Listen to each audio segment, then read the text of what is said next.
கர்த்தருக்கு ஸ்தோத்திரம். இன்றைக்கு நம்ம பார்க்க வேண்டியதான காரியம் வேறு பிரிதல். வேறு பிரித்து ஜீவிக்கிறதான காரியம். நம்ம வேத வசனத்தில் நம்ம பார்க்குறோம், அநேக இடங்கள்ல கர்த்தருடைய பிரமாணத்துல வேறு பிரிதல், இஸ்ரவேல் ஜனங்க வேறு பிரித்து ஜீவிச்சாங்க. அப்படி அநேக காரியங்களை நம்ம பார்க்குறோம். உதாரணத்துக்கு இஸ்ரவேல் ஜனங்க எகிப்து தேசத்திலிருந்து வேறு பிரித்து விட்டு வெளியேறி வந்தாங்க நம்ம பார்க்குறோம். உதாரணத்துக்கு எகிப்தை பார்க்குறோம், ஊருதான தேசத்தை பார்க்குறோம், கல்தேதான தேசத்தை பார்க்குறோம், பாபிலோனை பார்க்குறோம், சோதோம் கொமோராவை பார்க்குறோம். இப்படி நம்ம அநேக நாடுகளை நம்ம பார்க்குறோம். அப்போ எகிப்து என்னத்தை குறிக்குது? எகிப்து உலகத்தை குறிக்குதுன்னு நம்ம பார்க்குறோம். இஸ்ரவேல் ஜனங்க எகிப்தை விட்டு கானான் தேசத்துக்கு போறாங்க. அன்று இரவே என்ன செய்யறாங்க? அந்த எகிப்தை விட்டு பிரிஞ்சு கானான் தேசத்துக்கு போறதை நம்ம பார்க்கணும். நம்ம வாசிக்கிறோம் யாத்திராகமம் 12ஆம் அதிகாரம் 51ஆம் வசனம். யாத்திராகமம் 12:52. யாத்திராகமம் 12:52. அன்றைய தினமே கர்த்தர் இஸ்ரவேல் புத்திரரை அணி அணியா எகிப்து தேசத்திலிருந்து புறப்பட பண்ணினார். என்ன செய்யறார் ஆண்டவரே? எகிப்து தேசத்திலிருந்து புறப்படப்பட்டார். அன்றைக்கு இரவே ரட்சிப்பு உண்டாக்கி இஸ்ரவேல் ஜனங்களுக்கு 430 வருஷத்துக்கு அப்புறம் ரட்சிப்பு உண்டாக்கி எகிப்து தேசத்திலிருந்து பிரிச்சு கொண்டு போறதை நம்ம பார்க்கிறோம். தேவன் நாமே பிரிச்சு கொண்டு போகிறார். அடுத்து நம்ம பார்க்கிறோம் ஊர்ன்றதான தேசம். ஊர்ன்றதான தேசம் யாரோட தேசம்? கல்தேயருடைய தேசம் என்று பார்க்கிறோம். ஆதியாகமம் 15ஆம் அதிகாரம் 7ஆம் வசனம். ஆதியாகமம் 15:7. அந்த ஊர் என்னத்தை குறிக்குது? உலகத்தில் உள்ளதான எல்லா மதத்தையும் குறிக்கக்கூடியதா இருக்குது. ஊர்ன்றதான தேசம் உலகத்தின் மதங்களை குறிக்கக்கூடியதா இருக்குது. பின்னும் ஆதியாகமம் 15ஆம் அதிகாரம் 7ஆம் வசனம். பின்னும் அவர் அவனை நோக்கி, இந்த தேசத்தை உனக்கு சுதந்திரமாக கொடுக்கும்படி பொருட்டு உன்னை ஊர் என்கிற கல்தேயருடைய பட்டணத்திலிருந்து அழைத்து வந்த கர்த்தர் நானே என்றார். அப்ப ஆண்டவர் என்ன செய்யறாரு? கல்தேயரோட தேசம், ஊருடைய தேசத்திலிருந்து தேவன் தாமே ஆபிரகாம பிரிச்சு கொண்டாந்தாரு நம்ம பார்க்கிறோம். அடுத்து நம்ம பார்க்கிறோம் பாபேல். நம்ம பார்க்கிறோம் ஆதியாகமம் 11ஆம் அதிகாரம் 9ஆம் வசனம். ஆதியாகமம் 11ஆம் அதிகாரம் 9ஆம் வசனம். பூமி எங்கும் வழங்கின பாஷையை கர்த்தர் அவ்விடத்திலே தாறுமாறாக்கினபடியால் அதன் பேர் பாபேல் என்னப்பட்டது. கர்த்தர் அவர்களை அவ்விடத்திலிருந்து பூமி மீதெங்கும் சிதறி போக பண்ணினார். ஆண்டவர் என்ன செய்யறாரு? சிதறி போக பண்ணினார். அப்ப அது என்னத்தை குறிக்குது? ஒரு குழப்பமான இடமா. அந்த குழப்பத்திலிருந்து கர்த்தர் என்ன செய்யறாரு? நம்மளை பிரிச்சு எடுக்கிறார். உலகத்துல அநேக குழப்பங்கள் இருக்குது. அந்த குழப்பத்திலிருந்து கர்த்தர் என்ன செய்யறாரு? பிரிச்சு கொண்டு வராரு. உலகத்திலிருந்து பிரிச்சு கொண்டாரு. அநேக நம்ம என்ன பார்க்கிறோம்? மதங்கள்ல இருந்து மதங்கள்ல இருந்து நம்மளை பிரிச்சு கொண்டாருன்னு பார்க்கிறோம். அடுத்தது குழப்பத்துல இருக்கிறதான ஜனங்களை கர்த்தர் என்ன செய்யறாரு? பிரிச்சு கொண்டாரு. அந்த குழப்பத்துல இராதபடிக்கு பிரிச்சு கொண்டாரு நம்ம பார்க்கிறோம். அடுத்து நம்ம என்னத்தை பார்க்கிறோம்? சோதோம் கொமோராவை பார்க்கிறோம். சோதோம் கொமோரா என்னத்தை குறிக்குது? பாவத்தை குறிக்கிறதா இருக்குது. அந்த பாவத்தை விட்டு நம்ம என்ன செய்யணும்? பிரித்து ஜீவிக்க வேண்டும். இதுல இருந்து விதமான காரியங்கள்ல இருந்து கர்த்தர் நம்ம பிரித்து கொண்டு வந்திருக்கிறான்னு பார்க்கிறோம். ஆதியாகமம் 18:20. பின்பு கர்த்தர் சோதோம் கொமோராவின் கூக்குரல் பெரிதாயிருந்ததினாலும் அவைகளின் பாவம் மிகவும் கொடியதாயிருந்ததினாலும் பாவம் கொடியதா இருக்குது. சோதோம் கொமோரால கொடியதா இருக்கு. அந்த கர்த்தர் என்ன செஞ்சாரு? அந்த இடத்துல சோதோம் கொமோராவை அழித்து போட்டார் என்று பார்க்கிறோம். தேவன் தாமே அந்த சோதோம் கொமோராவை அழிச்சு போட்டார். தேவன் தாமே என்ன செய்யறாரு? இஸ்ரவேல் ஜனங்களை பஸ்கா ஆட்டுக்குட்டியினால இஸ்ரவேல் ஜனங்களை மீட்டு கொண்டாந்து பார்க்கிறோம். அந்த பஸ்கா ஆட்டுக்குட்டி அடிக்கப்பட்டுச்சு. அந்த பஸ்கா ஆட்டுக்குட்டி அடிக்கப்பட்டதுனால இஸ்ரவேல் ஜனங்க மீட்டு கொள்ளப்பட்டாங்க. எப்படி நமக்கு கர்த்தராக இயேசு கிறிஸ்து அடிக்கப்பட்டு நாம் உலகத்திலிருந்து மீட்டு கொள்ளப்பட்டோமோ, அதே போல இஸ்ரவேல் ஜனங்களும் பஸ்கா ஆட்டுக்குட்டி அடிக்கப்பட்டு அவங்க மீட்டு கொள்ளப்பட்டாங்கன்னு நம்ம பார்க்கிறோம். எப்படி மீட்டு கொண்டார் ஆண்டவரு? அந்த பஸ்கா ஆடு அடிக்கப்பட்டு ரத்தம் தெளிக்கப்பட்டிருக்குது. அதே போல இயேசு கிறிஸ்துவோட ரத்தம் தெளிக்கப்பட்டு நம்ம எல்லாம் பிரிக்கப்பட்டிருக்கிறோம். நம்ம பார்க்கிறோம் எப்படி வேறு பிரிக்கப்பட்டோம். நம்ம உலகத்துல இருந்து எப்படி இஸ்ரவேல் ஜனங்க எகிப்து தேசத்துல இருந்து தேவனை ஆராதிக்க முடியாதோ, எப்படி பாவத்துல இருந்து தேவனை ஆராதிக்க முடியாதோ, எப்படி உலக மதங்கள்ல இருந்து நம் தேவனை ஆராதிக்க முடியாதோ, அதே போல நம்ம என்ன செய்யணும், இவ்விதமான காரியங்கள்ல இருந்து இவ்விதமான சூழ்நிலையில இருந்து நாம் பிரிக்கப்பட்டவர்களா இருக்கணும். இஸ்ரவேல் ஜனங்க எகிப்து தேசத்திலேயே இருந்து தேவனை ஆராதிக்க முடியாது. பார்வோனோட சித்தம் அதுதான், நீங்க இங்கேயே ஆராதிக்கலாமே, எங்களை நீங்க எகிப்து தேசத்துல இருந்தே ஆராதிக்கலாமே அப்படின்னு சொன்னான். அப்புறம் என்ன சொன்னா, பலசாலிகளை மட்டும் போங்க, மத்தவங்க இங்க இருக்க அப்படின்னா போயிட்டு வந்துருங்க. அப்புறம் என்ன சொன்னா, எல்லாரும் நீங்க போங்க, ஆனா ஆடு மாடெல்லாம் இங்க வச்சுட்டு போங்க. அப்ப இஸ்ரவேல் ஜனங்க என்ன சொன்னாங்க, எங்களுடைய தேவனுக்கு நாங்க பலி செலுத்தணும், அதுக்காக இந்த ஆடு மாடுகள்லாம் நாங்க கொண்டு போகணும் அப்படின்னு சொன்னாங்க. அப்படி இஸ்ரவேல் ஜனங்களை தேவன் தாமே முற்றிலுமா பிரித்து எடுத்து கொண்டு போனார். அதே போல நாமும் உலக மதங்கள்ல மற்ற மதங்கள்ல இருந்து நம்ம கர்த்தராகிய இயேசு கிறிஸ்துவை ஆராதிக்க முடியாது, அவரை பிரியப்படுத்த முடியாது. உலகம் என்றதான எகிப்து என்றதான இந்த உலகத்துல இருந்து உலகத்தின் காரியங்கள்ல ஈடுபட்டு கொண்டு உலகத்தோட காரியங்கள் உலகத்தோடு உலகமா சேர்த்து ஆண்டவர் வசனம் என்ன சொல்லுது, உலகத்தில் ஒத்த வேஷம் தெரியாமல் வேதவசனத்துல வாசிக்கிறோம்.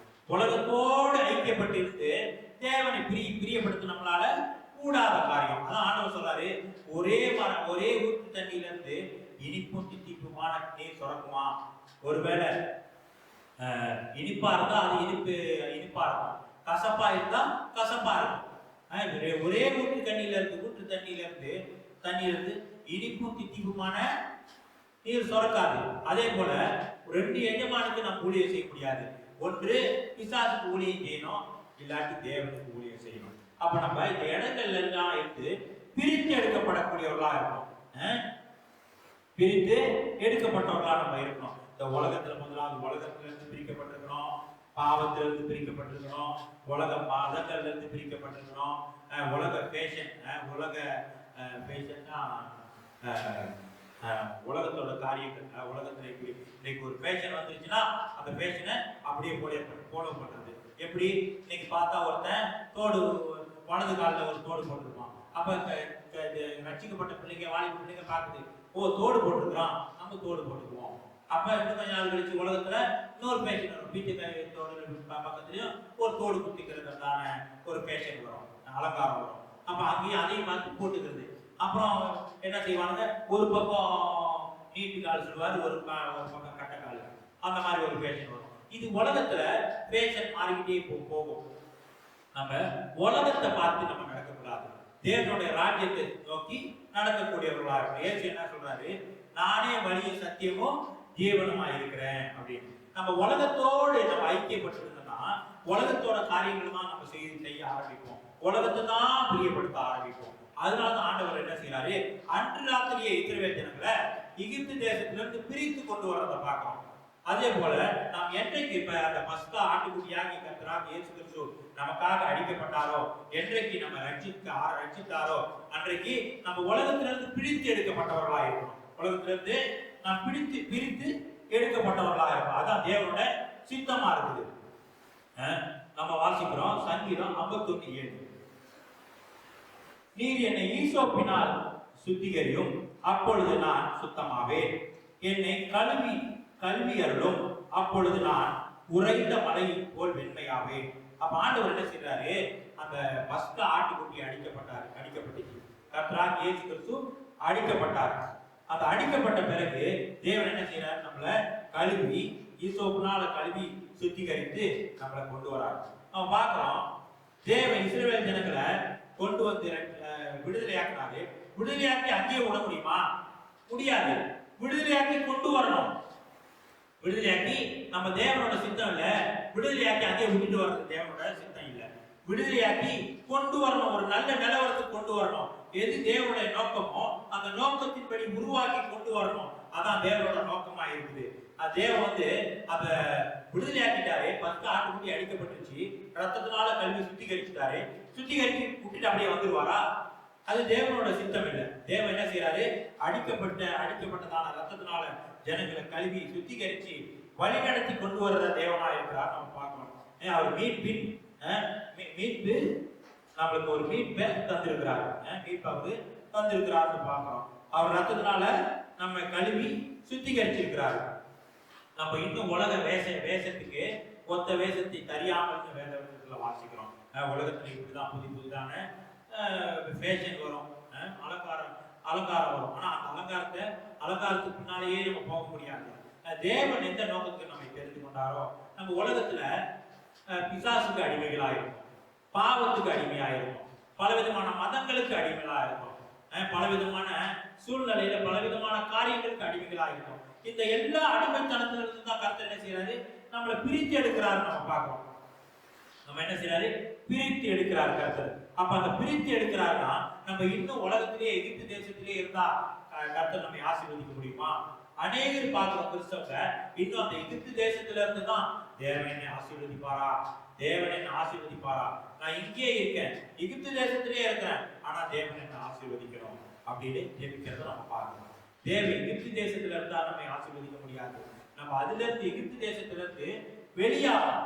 எகிப்து தேசத்திலிருந்து உலக கலாச்சாரத்துல இருந்து நம்ம வெளியேறவர்களா இருக்கணும்.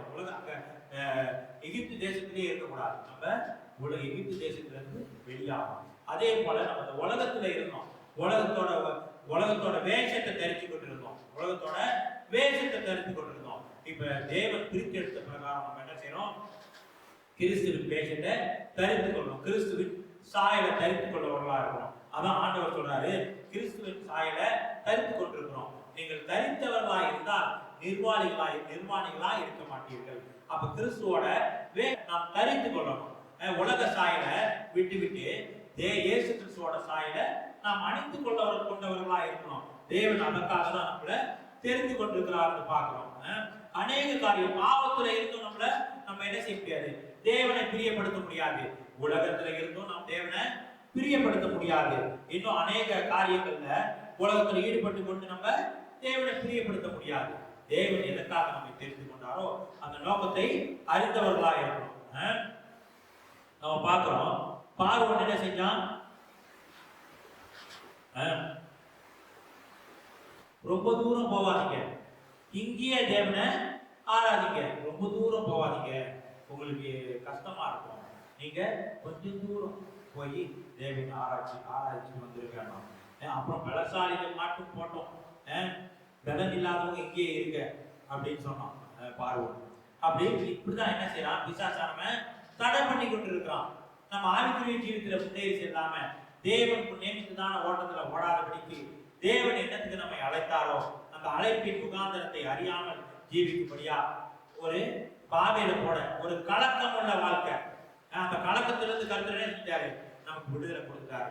இன்னும் கலக்கத்துலதான் இருக்கிறோம். இப்படி இருக்கலாமா, கர்த்தரோட வழிகள்ல நடக்கலாமா, இல்ல உலகம் எனக்கு பிடிச்சிருக்க, உலக வழிகள்ல நான் நடக்கலாமா, உலக வழிகள்லயே நான் நடக்கிறேன், உலகமும் எனக்கு பிடிச்சிருக்கு, ஆண்டவர் இயேசுவும் எனக்கு பிடிச்சிருக்கு, உலகமும் எனக்கு பிடிச்சிருக்குது அப்படின்னு நினைச்சு என்ன செய்யணும், உலகத்திலே ஒரு காலு, ஆத்துல ஒரு காலு, சேத்துல ஒரு காலு, ரெண்டுலயும் ஆத்துல ஒரு கால், சேத்துல ஒரு கால் இருந்தா அதுக்கு தேவனுக்கு பிரியமா இருக்காது.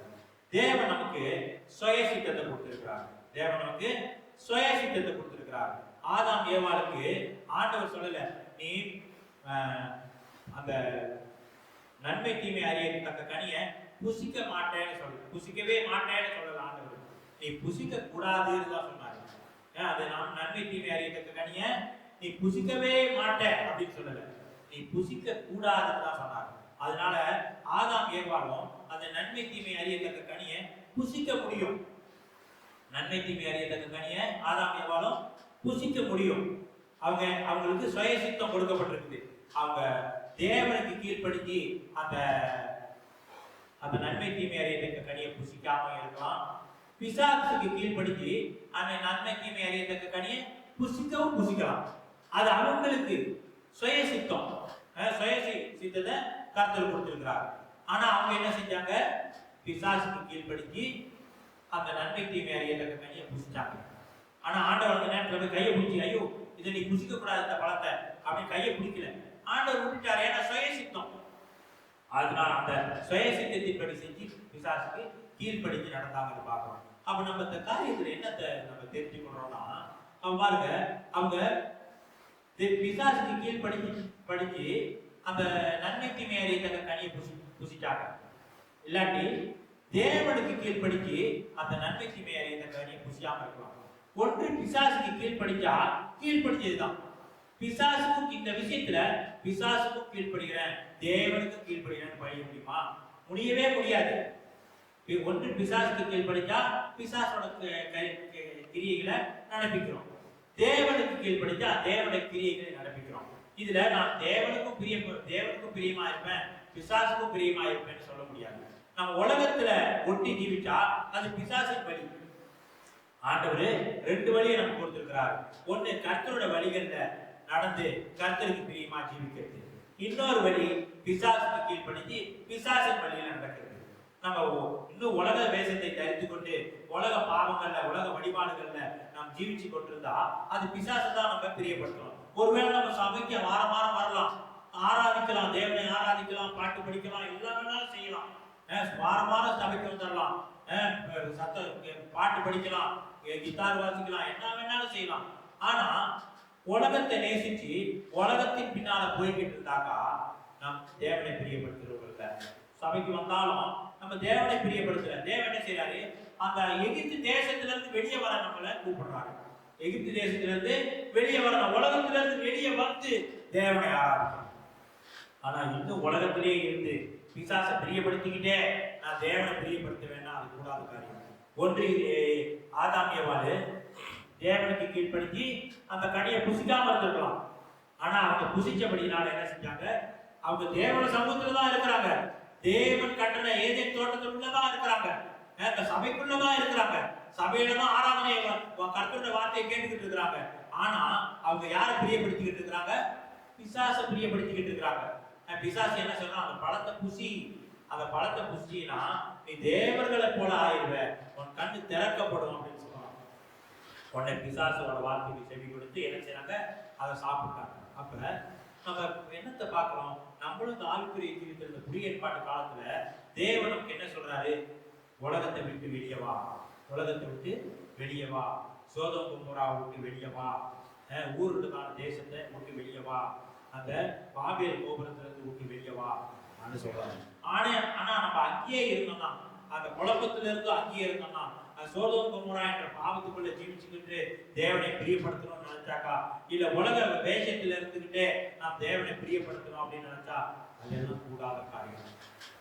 எப்படி தேவன் சில பேர் சொல்லுவாங்க, நம்ம ரட்சிக்கப்பட்டிருக்கிறேங்க, ரட்சிக்கப்பட்டுட்டேன், ஆனா அந்த உலகத்துல உள்ள எல்லா காரியத்தையும் நான் செஞ்சுதான் ஆகணும், அதன்படி நான் ஜீவிக்கிறது தான் ஆகணும், உலகத்துல எல்லாம் எப்படி ஓடிக்கிட்டு இருக்காங்களோ அதே மாதிரி நான் ஓடிக்கிட்டு தான் இருக்கணும் அப்படின்னு சில பேர் சொல்லுவாங்க. ஆனா அந்த ஆண்டவர் என்ன செஞ்சாரு?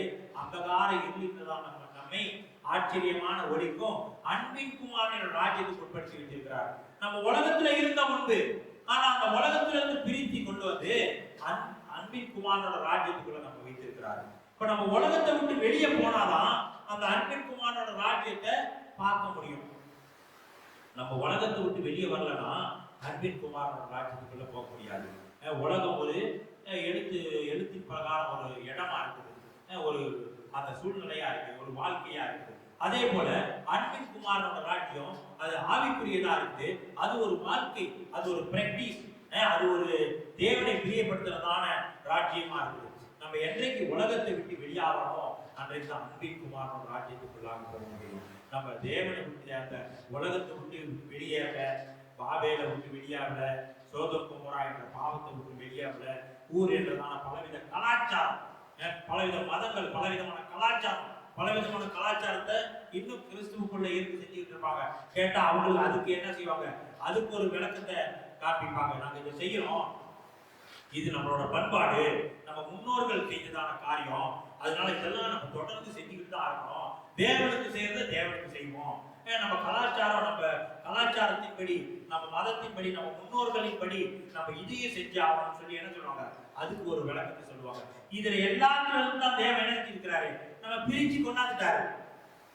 அதான் ஆண்டவர் சொல்றாரு லோத்தை பார்த்து, லோத்தோட மனைவியை பார்த்து, பின்னிட்டு திரும்பி பார்க்காத, நேரா போ. அவ திரும்பி பார்த்தா, ஐயோ என் வீடு போகுது, என் வாசல் போகுது, என் பொண்ணு போகுது, என் பொருள் போகுதுன்னு சொல்லி என்ன செஞ்சா? திரும்பி பின்னிட்டு பார்த்தா, என்ன ஆயிட்டா? உப்பு தூணா போயிட்டா. அதே மாதிரி நம்ம விட்டு வந்ததான காரியத்தை, இஸ்ரவேல் ஜனங்க எகிப்து தேசத்துல விட்டு வந்ததான காரியத்தை மறுபடியும் தேடக்கூடாது. அதே போல நம்ம ரட்சிக்கப்பட்டுட்டோம், இந்த உலகத்துல உள்ளதான அநேக காரியங்கள் இருக்கு, அதை மட்டும் திரும்பி பார்த்து கொண்டிருந்தோம்னா லோத்தை போல அந்த பந்தய பொருளை நம்ம பெற்றுக்கொள்ள முடியாது.